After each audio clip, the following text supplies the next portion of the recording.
অতীত থেকে যখন বেনু ফিরে এলো তখন তার চেহারা পরিবর্তন হয়ে গেল। আজ আবার বেনু মেশিন নিয়ে ব্যস্ত, কিন্তু গতকালের অভিজ্ঞতা ভুলতে পারছে না। বেনু বলল, কাল তো শুধু বোতাম চাপলাম, কিন্তু কিভাবে আমি আবার ফিরে এলাম? ঠিক তখনই দরজায় দেখা দেয় বাবা।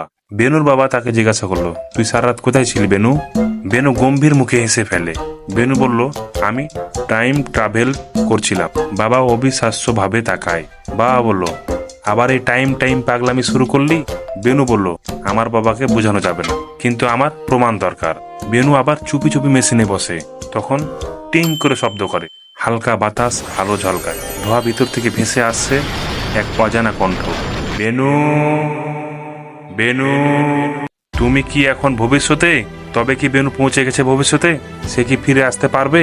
জানতে হলে মজা মায়া স্টুডিওকে সাবস্ক্রাইব করে রাখো, কারণ টাইম অ্যাডভেঞ্চার তো এখনই শুরু।